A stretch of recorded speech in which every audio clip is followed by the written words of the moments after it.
A very good, af- a very good afternoon, ladies and gentlemen. Welcome to Wockhardt Hospitals. As you're aware, Wockhardt Hospitals has organized, in association with Hindustan Times, the Wockhardt No TV Day Health and Wellness Fest. Wockhardt Hospitals is the existence of a 40-year tradition of caring and innovation nurtured by Wockhardt. The New Age Wockhardt Hospital, South Mumbai, is the manifestation of a vision to take the standard of excellence of healthcare delivery further in India and to the next level. We provide super specialty care. Ms. Shilpa Shetty Kundra.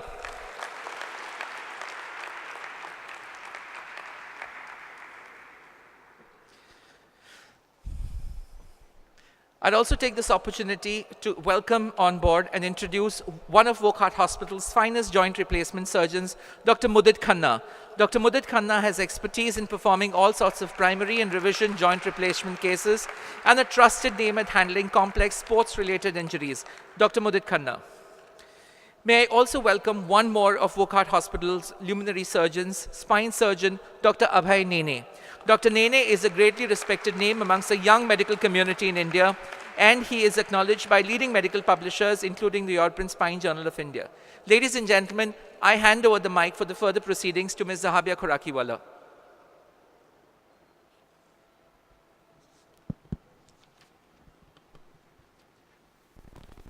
So let's quickly cut the chase. The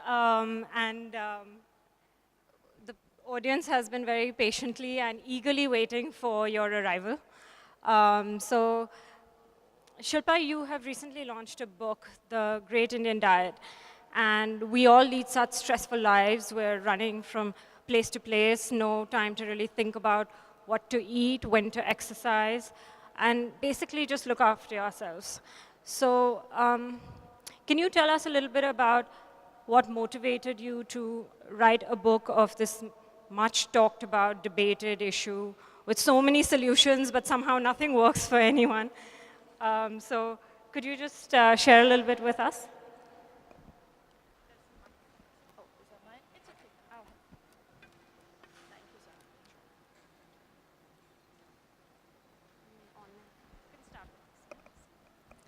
A very good afternoon to everyone present. Thank you, Zahabia. And I would first and foremost like to apologize. There was a slight miscommunication. I thought I was meant to be here at 12:45:1, but obviously we went wrong there. But nevertheless, I'm here now. Yeah, it really wasn't contrived, Zahabia. It just happened naturally, and I really believe that I was meant to do this book, because it was time that I played a catalyst in making people realize it was so easy to look after themselves. I've always said this, and I've harped on the point of how the world is more weight obsessed than health obsessed. And if you tell someone that they can lose weight, they will try it. And most people have issues with weight loss, and especially mothers, new mothers. So to actually lose that weight after your pregnancy is such an uphill task. And I went through the same emotions after my baby had put on 32 kilos. I thought I was never going to be myself again, never get my body back. And for me, it was even more scary and daunting, because I was always synonymous with good health and having a good body, and sounding very immodest right now, but that was my job to, look that way. And I just realized it was actually really easy to do if you just had a single-minded, goal-oriented focus and the right nutrition plan. And actually, it was about a lifestyle modification. That's something that I have practiced, that I've lived by. And I also have to say that, unfortunately, despite being in this country and being a very proud Indian, I meet a lot of people who don't believe in what we have or the power of Indian foods. And there are also a lot of misconceptions and preconceived notions with Indian food and curries and whatever. So when I see a photograph of Madonna on Instagram talking very proudly about her putting clarified butter on her gluten-free toast, which is, by the way, ghee. And when I go to London and I go to Holland and Barrett and I see the first shelf stocked with coconut oil and clarified butter, I feel the West values it more than we do. And fortunately, we tend to run after what the West seems to do. So I just wanted to, in a very small way, talk about how easy it was to lose weight, one. More importantly, talk about a lifestyle modification plan, which is so needed in today's life that we lead. We are so stressed out with wanting to, achieve a goal, wanting to reach a certain position, or reach from point A to point B, which has become really difficult thanks to the traffic. We've forgotten about being in touch with nature, forgotten about how important it is to eat the right stuff, forgotten the importance of spices in our country, the power of food. Food can actually be medicine. We wouldn't need, they'll want to kill me after this, we wouldn't need these doctors. And honestly, I think they would want that even more. It would actually make their life easier because we've complicated our lives with complicated foods and bad eating habits, not breathing the right way. How many of you actually take time out and concentrate on breathing?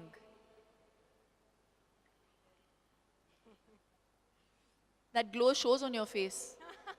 She's the only one that's glowing in this room. So that's what I'm saying. See? Kya baat hai? I'm very proud of you guys. So I just wanted to bring focus back to all the simple things that we have practiced for time immemorial. The West wants to copy us, and we are running after quinoa and olive oil when we have ghee and rajma and dudi, we don't value those things. So my idea of writing the book was just that, trying to, and unfortunately also for us, we belong to this generation where we ever have a question to ask, or we have a problem, or we want a free solution, we go on the internet and we go into Google. So there's some 2 crore sites that open up if you go into weight loss, how to lose weight. So out of those 2 crore sites, it's actually scary how many sites you shouldn't even go to. Because if you do those things, you'll be damned. So I really wanted to do this for those people who firstly can't afford a nutritionist, who firstly don't have, for a layman who doesn't know how to take that first step towards making that lifestyle modification, towards, and the onus also lies a lot on the woman. Because we are homemakers. What we decide on in terms of a menu in the kitchen is what your family eats. And you can actually safeguard their lives and make them feel better in the long run with the decisions you make. So I just wanted to make it easy. So cutting the long story short, that was the idea behind the book. And my husband is British, and he always says there's no country in the world that has the word great before, their country, which is true. Great Britain. So I was like, so I have to call it the Great Indian Diet. That's how the birth of this book happened. So it sounds a lot like your book is about really making life win. And what would be the 3 top superfoods in the Indian cuisine or Indian foods? Well, I swear by ghee, homemade ghee, and I've actually given people the recipe. It's so easy to make. My mother has made it all her life for us. I continue to make it for my son. So ghee, top on the list, great for joints. Yeah. Okay, great for digestion. It has something called butyric acid, so it actually lines your stomach and it aids metabolism. Coconut oil, I'm Mangalorean, I swear by it. Coconut oil has also been a revelation in the West for Alzheimer's. So I only cook my food in coconut oil. And it would be a toss between flax seeds. Most people are allergic to it. I don't know why there are so many allergies now. So curcumin, which is a derivative of turmeric, haldi, simple haldi, great usage in our Indian food. And actually most of us we're a race that's quite healthy. It's only this generation. I really want to go back to the times as recently as 70 years ago. We used to eat healthier till then. After that, I think aerated drinks and junk food and all the, yeah, I don't want to take names, I might get sued. But I just feel we've complicated our lives with that. But if we just stick to the simple stuff, our lives will become far more simpler. So Dr. Mudit Khanna, does a healthy diet or are there any healthy food, backache, knee pain, any kind of aches and pains with your hectic schedule, work life? No, of course. I mean, I'm not superhuman. I am human. And I actually started doing yoga 15 years ago because I suffered with cervical spondylosis. I had a terrible C4, C5 injury while trying to lose weight in the gym. And I was trying to do crunches and I was watching the television. And obviously, it also taught me that while you're doing crunches, you're supposed to be looking up and not in front. So I was quite bad, and I started yoga because I had to heal myself, because it's the only holistic way of actually giving your body some kind of exercise and stretching and, you know, also calming you down. And in a strange, odd sort of way, it's also kind of therapeutic and physiotherapic. So yeah, I started it because of that. So yeah, I've had knee ailments. I've had because see, we've done so much in terms of, you know, traveling, dancing. There's been so much wear and tear. I used to be a state level volleyball player. I've just, you know, worked it out too much. But with God's grace, I think I've been able to get over those ailments and problems. And they do surface up sometimes, you know. Also happens with a lot of stress. They can be triggered with that. And I think inclusion of ghee in my diet, which I religiously do. My lunch is incomplete without dal, chawal, ghee, sabzi. And I've also converted to vegetarianism, which is very hard. I'm a Mangalorean, you know, so I need my machi, I need it. But I've given it up because I really believe it's important to shock your body sometimes also. You know, otherwise your body gets very bored. So yeah, so I want to see how my body feels, and I actually feel much lighter. So yeah, maybe it's a good thing. So Dr. Nene, I think everyone suffers from a backache at some question to make a choice. So everyone's obsessed about weight loss. Let's not beat around the bush. And the question is always, is diet more important or is exercise more important? So if you had to choose one of the two, to diet or to exercise, if someone can't do both, which one would it be? You know, that's a really interesting question. So I'm only going to tell you as it is. And this is the truth. It's 70% diet and 30% exercise. And that is the truth. Most people think that, you know, they'll go to the gym, they'll slog it out, sweat it out, and they think that, oh, and then they'll come and they'll eat junk. And they're like, but you know, I worked out in the gym for 2 hours. And I'm like, but you're not eating right. They're not sleeping right. You know, they've got erratic schedules, they're drinking. There's some people who kind of live to eat, and there are some people who just eat to live. So I belong to the latter, and I'm very middle class when it comes to eating. So I really believe that that's how you should be. So you break your fast with a interesting breakfast, have the heaviest meal in the daytime, and you eat anything that you want to before 7:30. you'll be very healthy. And don't eat, you know, there's some people who eat very healthy, they'll have a salad and then suddenly at 11 o'clock they'll feel hungry and they'll eat cornflakes with sugar. So I'm like, what kind of a diet is this? So I really think it's all about a lifestyle modification. So when I say, even if you do not exercise, but you keep yourself active, there has to be something that is increasing your metabolism. You know, if you're going to be sitting in front of the TV and eating very little food, your muscles aren't working. You're not going to feel hungry. So I really think you just lead a life where you just breathe right, you eat the quantity that your body needs and that you want to eat, and never have a weighing scale.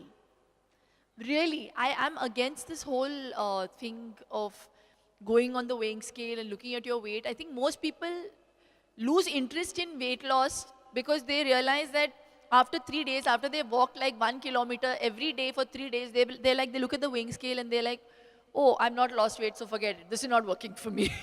So I just think just chuck your weighing scales out. Don't be obsessed with weight, because that's going to increase your stress levels, that's going to increase cortisol, and that's going to slow down your metabolism. It's very like technical and scientific, and it's logical. So just be happy and be grateful. That is the most important thing. So if you're just grateful for the food that's in your plate, and if you chew it right, coming back to no TV day, there are lots of people who are watching the television while eating. And I'm very against that. And they do that with their kids. Ki acha bachcha nahi kha raha hai, he's fussy, put on the television, feed him. You know, there is a research that they've done where it is proved that the food gets digested only, I think only 70% of your food gets digested when you're watching a television, or you're not concentrating on what you're eating. If you're doing some other activity, there are most people on their mobiles while they're eating. So I just feel the art of feeling good about what is going into your body comes from the attitude of gratitude, one, and concentrating on what you are eating. Chota portion ho, bada portion ho, immaterial. What you are eating has to be eaten with concentration, eaten with gratitude, and you lead a very healthy life. So that's just the bedrock of good health. I believe that. I think that's a perfect closure of just being grateful for what we have. And before I open it to the audience for questions, I'll give you the chance to ask any questions to our doctors if you'd like to. And if not, then we can have questions from the audience for either of them. No, I don't know. Is there anything you want me to ask? If you could just raise your hands, somebody with a mic will come over to you. Oh, he wants to ask me something. Okay. Doc, please. Basically, what's your exercise protocol? Diet, we all understand. I mean, I ran 10K last night and came home and had one Snicker bar and a Twixt, and that summed it up. That, changed it all. So what's your exercise protocol? Like, what do you do? Other than yoga, is there something? Because yoga cannot be a panacea, isn't it? You know, when I was, obviously when there is lot more of weight, when you've got to lose that and you have that benchmark, like when I had to lose 32 kilos with my child, I did yoga, I did core strengthening exercises, and I coupled it with a bit of cardio. But I did that only 4 times a week. But my diet was very clear. So I had brown rice, I had lots of eggs. It was obviously protein and carbs and more fiber rich. But now I don't need to do that much. So for me, it's just yoga. And when you have a 3.5-year-old, your cardio is there only. So just running after my child just keeps me fit, really. And when it's a boy, it's even harder because it's hard work. So yeah, so it's a good mix of a good lifestyle modification, because I don't drink, I don't smoke, I understand what I'm eating. So you will not believe it, I haven't worked out in the last 4 weeks. I've just started doing my yoga again in the last 4 days. Because I've just not had the time. We're in the midst of so much work. There was Diwali, there was this book release, and You know, you're dealing with business and appearances. So I may stand here and sound like, oh, my life is very like calm and it's all like in order.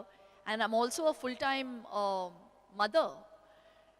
So and a homemaker. So that's a full-time job already.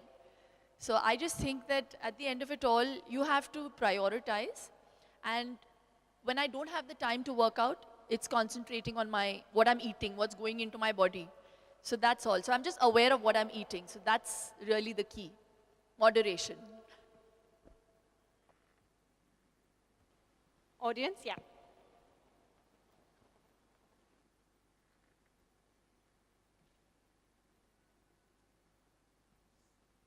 Say, you talked about diet, you talked about exercise, but in diet, what is the percentage of carbohydrates, what is the percentage of proteins, and what is the percentage of vegetables, which you have not said anything. If you can throw some light on that, it will be a good thing. Uncle, that's a very valid question, and it's for people like you that I have written this book. So I want everybody to please buy it. But like I've mentioned in the book, it's very clear that the Indian thali is the most complete food, because you've got your vitamins, you've got your fiber, you've got your protein in the dals, you've got your calcium in your paneer, the yogurt. So it's a really well-rounded, and your fiber in your brown rice or whatever you want, choose to eat, bajra, wheat, roti. So it's the most complete meal in terms of, what do you call it, a balanced meal plan. So whatever you're eating at home is the most complete meal if you are eating it right. So for finer details, you must buy the book.